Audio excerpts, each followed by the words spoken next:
ashtrays, and people were putting their cigarettes out, and they were exploding. I thought it was really funny. Everybody thought it was funny until this sergeant. You know, everybody kind of scared you when you're a young private. You want to be private. You want to be a private, you're still a citizen. And he got us all together, and he said, now, if one more cherry bomb, or one more bomb goes off in here, I'm swearing everybody into the Marines. So everybody got mad at me. At first, they went from laughing to love and hatred for thin line, guys. I will tell you that. So I was praying as he was talking. He was chewing on a cigar and smoking a cigar. And I was just watching that cigar, and there's a wick sticking out of the sand in the ashtray. And sure enough, that wick hit that cigar and exploded. Everybody hit the deck. Everybody got marched in. And the first group all sworn in, the Marines, they marched out. And everybody got a Bible when they swore in. So as they were all leaving, I stood behind the door. And the next group came in, it was the U.S. Navy. I swore in the Navy, got another Bible. I stood behind the door. Until the Army got there, I got 4 Bibles. So I got every service I swore into that day. My group was a little bit mad. They left an earlier train, thank God. But a lot has happened. I've been through a lot of classes, as Diane had indicated in her introduction, and you're my most recent class. You're my most recent alumni to join up with. And it was really moving to see you guys come in here. I know that when I started 52 years ago as a young private, I had a chip on my shoulder, bigger than the YMCA, and I was going to take on the world. I wasn't listening to any privates or sergeants or anything else. But I was also a smart guy in the sense that I had a brain. So I realized if I just saluted everything, I'd stay out of trouble. So it was car, cat, dog, I saluted it. I called everything sir, anybody sir, and I just tried to play the game. I thought life was a game, and I'm going to play to win. Diane just asked me, she said, well, did you think, 52 years ago when you were going in and swearing in, they were issuing you a uniform, did you think you would be doing all these things in life and being here? And I said, no, I just live for today. Carpe diem, seize the day. I seize the day, each day and every day. This jacket that I wear, Diane asked me to wear it to the group. These different things I have on, these are Vietnamese jump wings over here. I'm the honorary commander from McGuire Air Force Base. They give me a pin, they give me a big plaque and stuff. I'm a commander up at Willow Grove, the reserve base there for their Air Force. And the Russians, Spetsnaz they call them, it's their special forces. They wear a frog, so they pinned me with a frog. And the Greek Army pinned me with their pin there for their special forces also. The U.S. medals, this stands for the first 2 medals, the highest medals, either the Medal of Honor or the Navy Cross, Distinguished Service Cross, or Air Force Cross.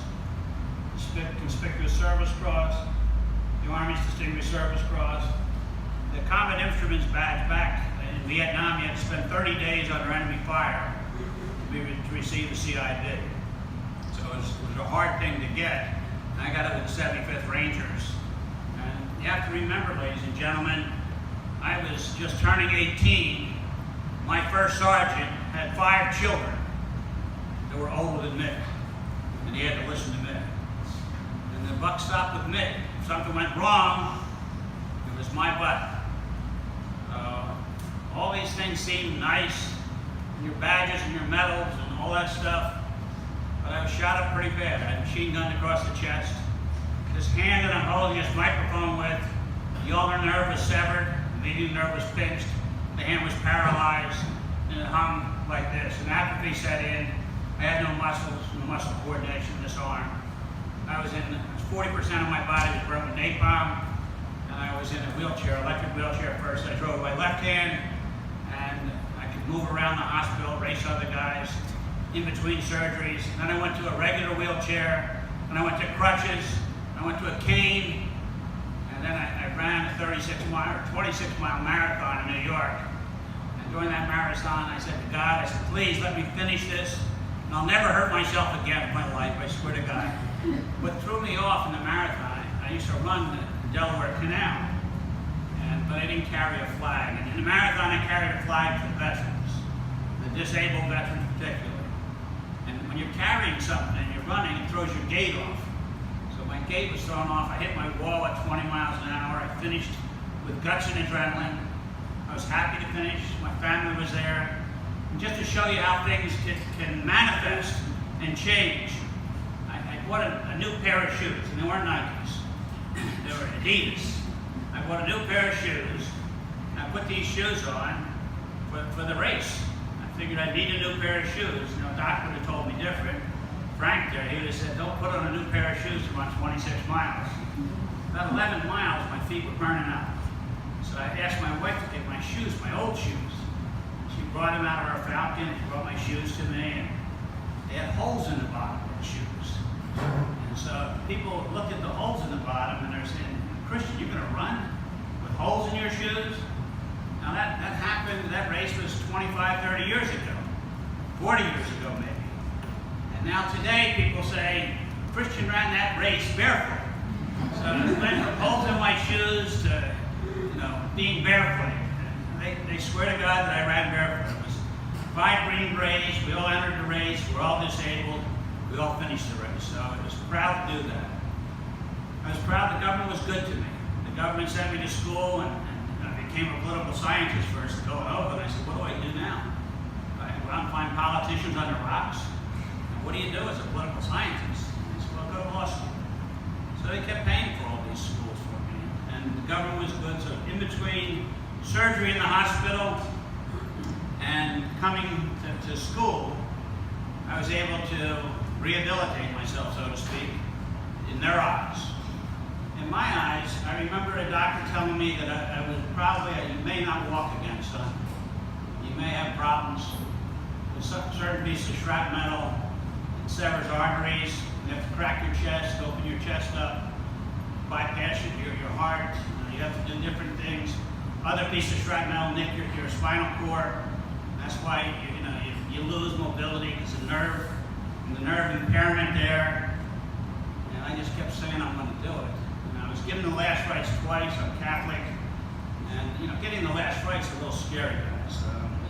It's like a first class ticket to heaven. I remember the Padre put his little cloth there and communion, and he was giving me the last rites, and I said, no, get out of here. Just leave me alone. Take God and everything and take it away from me. I'm not going to die. And he said, all right, take it away. He took it all away. And then I saw other people in the room, and about 1 or 2 people a day died in the burning ward. We had like brick and crack in the burning ward. It didn't matter what service you were in or who you were, if you're male or female. If you were on the 4th ward, Ward D of the burn ward, you were critical. And 40% of the people died there. This guy, would kick my bed every day and say people are going to die. And I'd say, I'm going to live. About 3 or 4 days after Padre left, I called him over. I said, Padre, you got to say a prayer for me. Let's say a prayer for the other people in this room. Now, I don't want you to pray for me. But I don't want to have the sin of being selfish on my soul.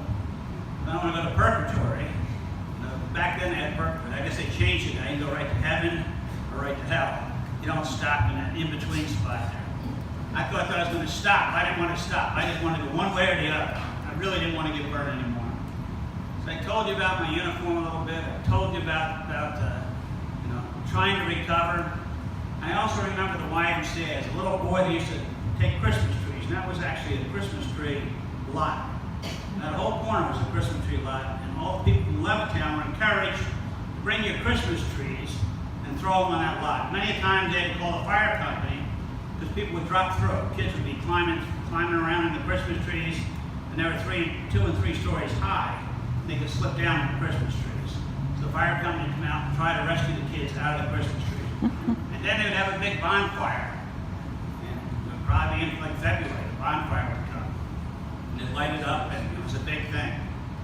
Back then, I could not afford to be in the YMCA when I was a little boy.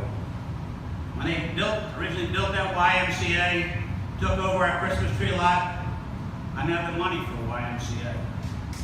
I can tell you, ladies and gentlemen, today, I can't afford not to come to the YMCA. I'll be honest with you. In reference to your abilities, your disabilities, in this room, there's a lot of differences. And I'm part of a common denominator, being a graduate with you folks. But I can tell you, I'm never going to be a female. I'm never going to be a Hispanic. I'm never going to be a black. I'm never going to be a lot of things. But what I'm going to do, just like each and every person in this room, is every day I'm going to get a day older and a day older. And those days, I can tell you, some days are depression, some days are good days, and some days are bad. You got to reach inside you, reach all the way inside you, till you grab your butt and pull yourself out of that chair. Pull yourself away from the History Channel. Pull yourself away from that military channel. Take a walk. Walk around your neighborhood. Go to the YMCA. Go wherever you can, do some activity. It's extremely, extremely important. One thing that we have facing all of us is our health. We may not all be as smart as each other, or as dumb as each other, or anything else. But one thing we are is human beings. And we can all share with each other that we all feel a lot better because of this program. We all feel a lot better because of the results of this program. Now, I'm real cheap, I can tell you that. And because the program is free, I can't. I know some people in this room are like me. You're a little cheap. I want you to keep coming, and keep coming back. Now, I know Daryl, he's got a lot of money. He's paying for everybody. He's the only one that asks, you know, how much is it for a whole year, for a whole family, the whole group, and stuff like that. Everybody else is kind of hiding their head. At least he's talking a little bit about money. You know, Daryl, he's raising his hand. He's wanting to get right in there and everything.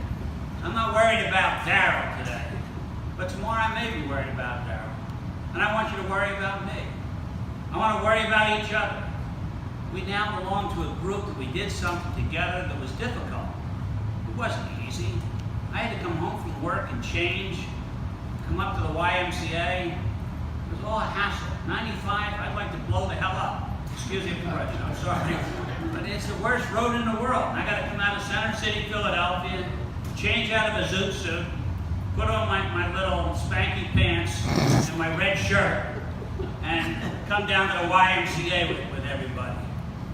But each time I came, I got better. And I remember a couple guys, Doc, Tom, Ed, Chuck, Frank, and they could see that I couldn't lift my arm up. Well, I couldn't even use this arm for one time. And some of the guys, each class that we finished, I can move my arm a little bit more, a little bit better, and I feel a little bit better for it. I can tell you also, every night when my pillow hits the bed, I'm in pain. Every morning when I get up, I thank God I'm in pain, because if I wasn't in pain, I'd be dead. So I know that. And ladies and gentlemen, we know that as a team now. We came through, we started as individuals, we looked awkwardly at each other. Who's that son of a gun? I know you didn't say son of a gun, Daryl, you said son of a bitch. But you say, who is that person? And since Daryl's sitting closest to me, he takes all the heat. So Tom doesn't want to change places with him. Chuck's hiding behind him. But I just want to tell you, you don't need an injury to get older. We're going to get older, your knees are going to be different, your hips are going to be different, your arms are going to be different, your hands are going to lock up. The only thing that keeps it, anybody in this room believe in their mothers and fathers. Before you became mothers and fathers and grandmothers and grandfathers, did you believe in some of the sayings? And why did those sayings stay all around? The saying, use it or lose it. It's so true. The class we had of nutrition, we talked about what to eat and how to eat. So now I eat more of it. I know what to eat. I like food, I'm sorry. But I just figured out what I could eat more of. I just want to, in closing, say that I couldn't have done this without you folks. And we couldn't have done it as a team without Joe. Joe is a wonderful asset here. Joe, some of you guys here.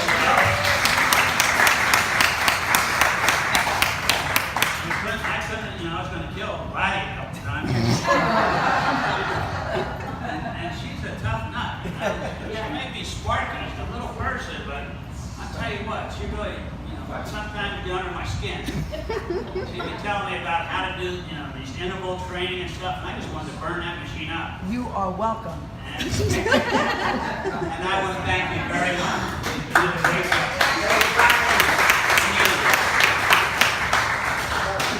All left the military. I'm working on it. I can say one thing that we all know too, and that's when we left the military, and when your husbands left the military, and if you were married during the military career there, we thought we left one thing behind, that was drill instructors and drill sergeants. My God. Whoever thought that they'd reincarnate drill instructors in a dress. She became our drill instructor. I'm so proud of her that I started with her as a little classmate in elementary school, and all through school. She said she ran away from me, and I said, now you forget, I'll forgive you for running away from me. But she is quite a character. And we met up again at the 50th reunion, and she's a good person. And without her, we wouldn't have completed it. And her two lieutenants, Gladys and Joe. And overall, my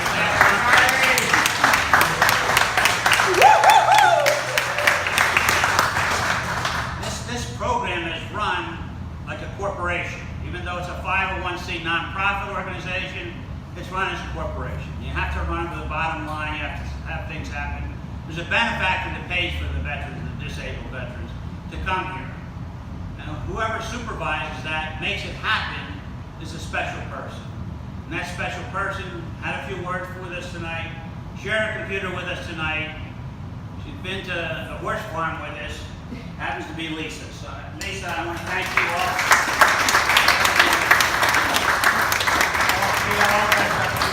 Gym clothes, but tonight was a special night. You got up dressed up for us. So I want to thank you, Lisa, and I want everyone to give each other a hand. Thank you very much. We can take our pictures now and do everything.